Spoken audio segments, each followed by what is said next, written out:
Sir को छुपाने के काम आए। मेरे भाई, एक शख्स जो पूरी सादगी के साथ, मैंने दिल्ली में बैठ करके, इलाहाबाद में बैठ करके जब भी बलरामपुर के एमएलए की तस्वीर देखी तो ये देखा कि एक आदमी अपनी गोद में बच्चों को उठाए, लोगों के बीच में कभी स्टेशन पर बैठा हुआ तो कभी हाट में बैठा हुआ, चाय की दुकानों पर भूजा खा रहा है, बनता भात खा रहा है। ऐसा लगता ही नहीं कि ये एमएलए है, ऐसा लगता है कि जैसे आपके बीच में कोई आपका बेटा है, आपका भाई है, आपके परिवार का हिस्सा है। और आज कुछ नए लोग आए हैं, आपको गुलाबी उर्दू में समझा रहे हैं कि क़यादत खड़ी करो। मुझे बताओ मेरे भाई कि जब पहले से ही महबूब आलम यहां पे क़यादत कर रहे हैं तो महबूब आलम को हरा के कौन सी क़यादत खड़ी करना चाहते हैं? तेलंगाना में इसी 11 तारीख को, आज यहां जिस दिन वोटिंग हो रही होगी बलरामपुर वालों, उसी 11 तारीख को तेलंगाना में हैदराबाद में जुबली हिल्स एक कॉन्स्टिट्यूंसी है, उनके घर से 1 किलोमीटर दूर जुबली हिल्स, वहां 1,30,000 मुसलमान हैं उस कॉन्स्टिट्यूंसी में, लेकिन वहां क़यादत नहीं खड़ी कर रहे।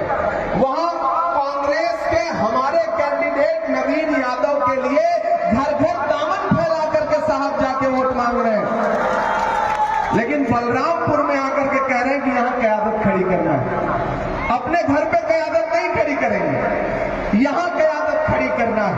अरे मेरे भाई, इसी सीमांचल में आकर के जलील मस्तान को हराने की कोशिश करना, महबूब आलम को हराने की कोशिश करना, या फिर प्रोफेसर मुसफ़िर आलम को हराने की कोशिश करना, और जब इस मकसद में कामयाब होते हुए न दिखना, तो आपके सीमांचल के लोगों, मैं आपकी गैरत को पुकार के कहता हूं कि आपके बुजुर्गों को इसी सीमांचल में गाली दी जा रही है। वो साहब आकर के हैदराबाद से तकरीर करते हुए कहते हैं कि जो हमारे मुकाबले खड़ा होगा वो फिरौन है, नमरूद है।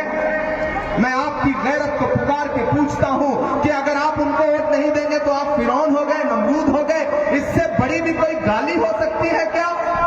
किसी ईमान वाले के लिए इससे बड़ी गाली नहीं हो सकती कि उसको फिरौन कहा जाए। अरे महबूब आलम, आपकी सियासत के खिलाफ खड़े हैं तो आप गरीब जनता के इस रहनुमा को फिरौन बताओगे?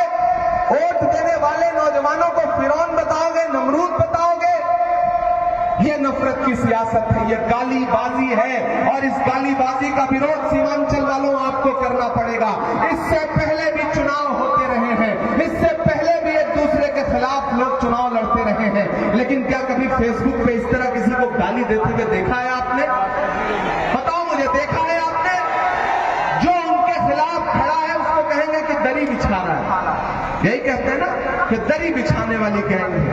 अरे आप तेलंगाना में हमारी सरकार है, हमारे कैंडिडेट के खिलाफ कैंडिडेट ना उतार करके आप उसके लिए वोट मांग रहे हो, तो इसका मतलब आप वहां कांग्रेस की दरी बिछा रहे हो। बिछा रहे हो या नहीं बिछा रहे हो? अदावत है, सियासत है, परिंदा है, शिकारी है। अदावत है, सियासत है, परिंदा है, शिकारी है, मगर इन सारी चीजों पर मोहब्बत अब भी भारी है। बलरामपुर वालों, महबूब आलम आपके बुजुर्ग हैं, आपके घर के बड़े हैं, अपने बड़ों को शर्मिंदा मत करो। अगर बाहर से आया हुआ कोई मेहमान तुम्हारे लीडरों पर तंज करे, तुम्हारे लीडरों को कभी जुबान में गुलाबी उर्दू में गाली देने की कोशिश करे, तो ऐसे रहनुमाओं से कह दो कि मेरे भाई, महबूब आलम वो है कि अगर हमारे घर में किसी को बुखार हुआ या हमारे घर में कोई बीमार हुआ तो हमने जब चाहा महबूब आलम को फोन लगा लिया। हमारे घर पे कोई परेशानी हुई तो अपने फटे चप्पल के साथ, फटे कुर्ते के साथ महबूब आलम हमारे सामने बैठा मिला। हो सकता है किसी बात पे अपनों से नाराजगी हो सकता है किसी बात पे गुस्सा हो, लेकिन मरहम की लालच में अपनी दुखती रग का पता दुश्मन को देना होशमंदी नहीं है, बेवकूफी है। याद रखना मेरी इस बात को नौजवान साथियों, ये तुम्हारी मोहब्बत का इम्तिहान भी है। वो आपको आकर के बताएंगे कि नहीं डिप्टी सीएम,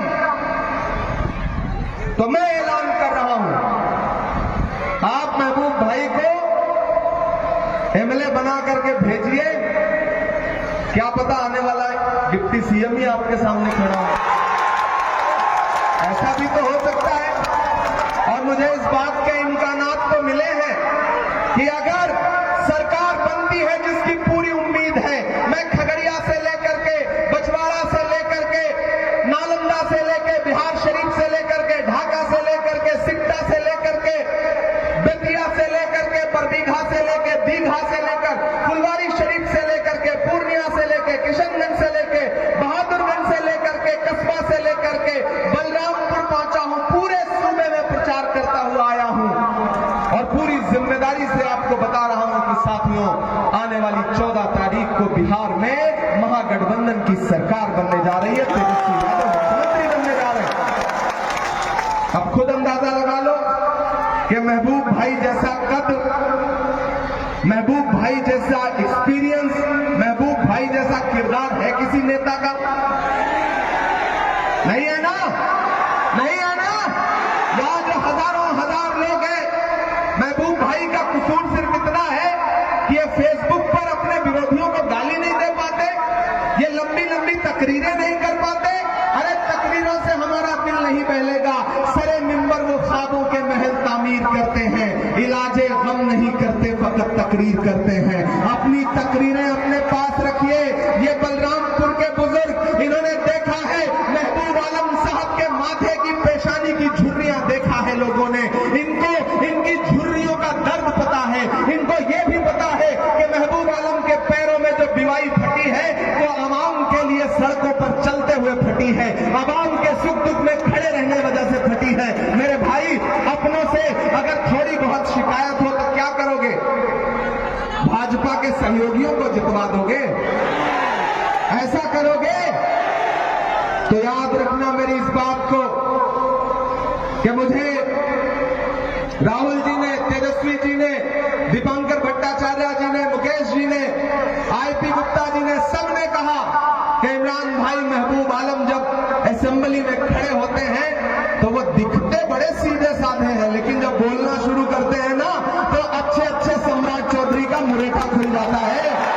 ये है महबूब आलम। इसलिए महबूब आलम का जीत करके असेंबली पहुंचना बहुत जरूरी है। और बलरामपुर वालों, इमरान प्रतापगढ़ी हूं मैं, आपकी आवाज बन करके हिंदुस्तान की सड़कों से लेकर के संसद तक बोलता रहता हूं, बिना हाकिम से डरे हुए बोलता हूं। खुदा ने जब मुझे शायरी की सलाहियत दी तो मैंने महबूबा के जुल्फ और आंचल पर शेर नहीं कहे, बल्कि नजीब की मां के आंसुओं के लिए नज्म पढ़ी, मैंने फलस्तीन के लिए नज्म पढ़ी, मैंने लोगों के दर्द गुनगुनाए। मुझे भी गाली दी जाती है, मुझको भी गाली देते हैं और कहते हैं कि नहीं नहीं ये तो सेकुलरिज्म की बात करता है। अरे मेरे भाई, मुल्क जिस मुहाने पर खड़ा है, सब समाजों को साथ लेकर के चलने की जरूरत है। यही तो भाजपा चाहती है कि एक तरफ 80% लोग खड़े हो जाएं, एक तरफ 20% लोग खड़े हो जाएं, दोनों की दुकान चलती रहे और इसमें जो अमन पसंद लोग हैं वो परेशान हो जाएं। इसलिए अपने दानिश्वर लोगों से, इस शहर के, इस गांव के, इस कस्बे के पढ़े लिखे लोगों से, नौजवानों से, माओ बहनों से ये कहना चाहता हूं कि ये लड़ाई सिर्फ एक विधायक हराने जिताने की नहीं है। पिछली बार जीते तो थे 5 विधायक, 4 चले गए, बाद में 4 चले गए आरजेडी के साथ। तो ये कयादत खड़ी करने का जो नारा है वो इस बार नहीं चलने वाला सीमांचल में। बलरामपुर वालों, महबूब भाई को जिता करके असेंबली पहुंचाइए। मैंने कहा ना, क्या पता डिप्टी सीएम ही आपके सामने खड़ा हो। सरकार बनने जा रही है, महागठबंधन ऐलान